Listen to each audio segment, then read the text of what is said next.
Hey, what's up guys? Jay here. Welcome back to another video. Today we are continuing to work on our calisthenics foundations. So we went over the parallel jump through in the first video. Today, in the second video, we're going to be focusing on a more advanced exercise in the jump through to L-sit on the parallettes.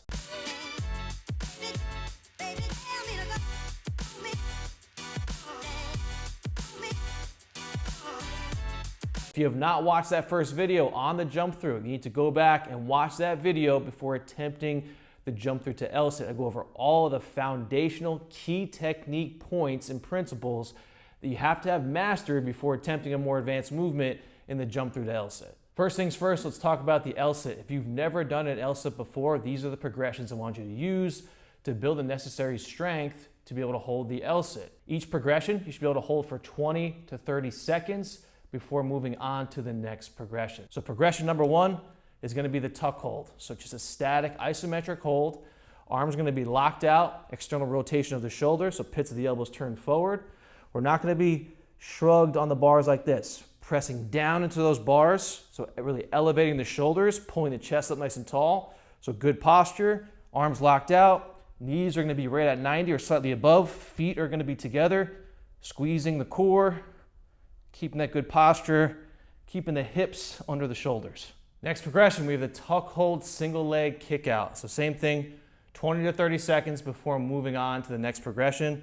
So we're in our tuck hold position, arms are locked out, chest is up, good posture, hips underneath the shoulders, kicking one leg out, flexing the quad, and pointing the toe.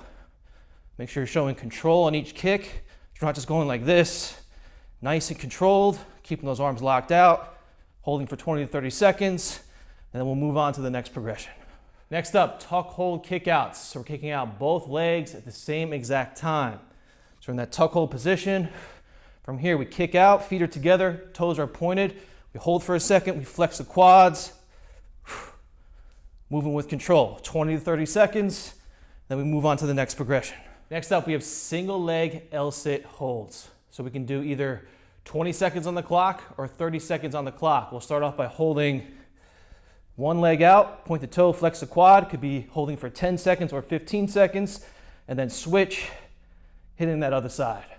Next up, we're ready to get into our L-sit. So make sure the arms are locked out, good posture, feet together, toes are pointed, quads are flexed, and hold. If this is still too difficult, what you can do is start by lowering your legs and just keep trying to progress to getting those legs a little bit higher till they're at 90 degrees or slightly above. It's also very important to warm up when doing L-sit training. A major limiting factor for a lot of people, myself included, is flexibility and muscle cramping. So particularly flexibility in the hamstrings and flexibility in the quads and hip flexors. So I'm gonna show you two stretches real quick that you guys should be doing beforehand before even starting your L-sit training. So I want the feet together, toes are gonna be pointed as if we were in the L-sit, and we're gonna start off by just doing pike pulses.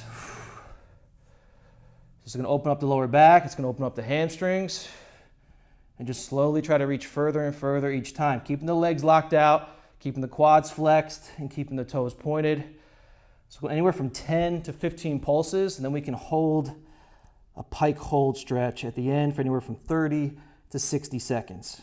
The second stretch targets the hip flexor and the quads. So the couch stretch is one of my favorite stretches, really opening up the hip flexors and the quads. You're gonna hold this for 60 seconds per side. So we have the foot flat on the wall here. Make sure you have something padded for the knee.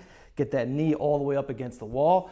The more upright we sit, the further back we sit, the more intense the stretch is going to get. So start nice and easy, could be leaned over like this, and slowly start to just open up the hip flexor and quad as much as you can.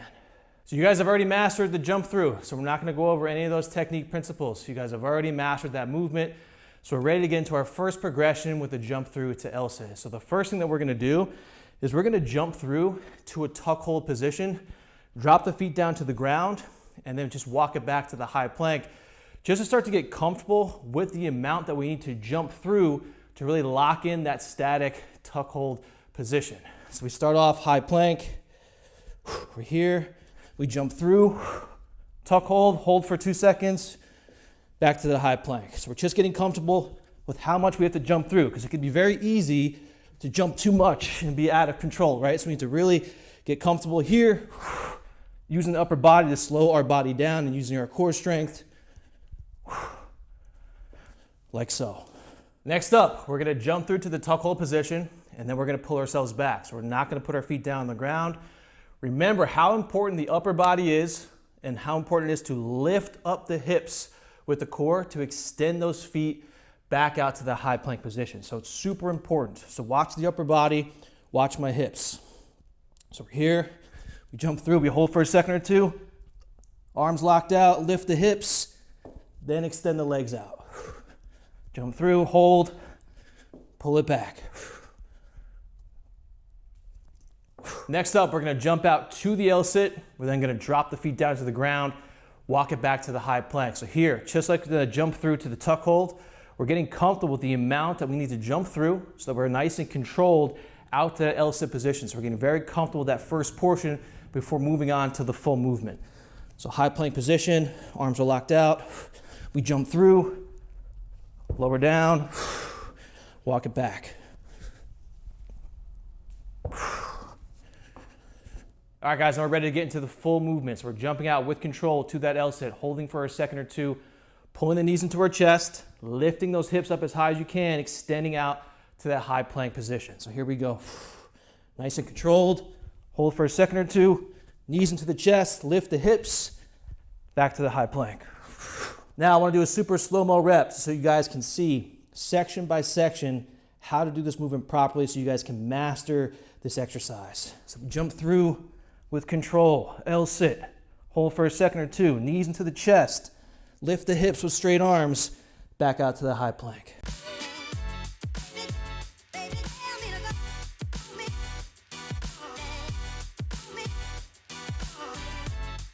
If you guys are still struggling with this exercise, remember how we modified in the first video with the parallel jump through. We use an elevated surface so you can stack plates up, you could use 2 plyometric boxes, 2 workout benches.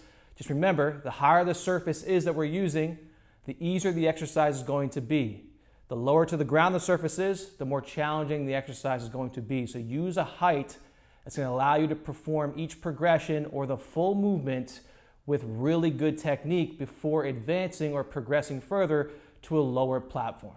One of the primary purposes of my channel is to help you guys out, to help you get stronger, to get fitter, to feel your best in and outside the gym, to feel confident in yourself in and outside of the gym. I've been training a long time. I've been working out myself personally for 18 plus years. I've been a trainer and coach for over 15 years. And I want to share that experience with you guys as much as I possibly can. So drop any questions that you might have in the comments regarding training, nutrition, mindset, whatever it may be. Happy to help out as much as I possibly can. So until the next workout, until the next video, I'll talk to you guys soon.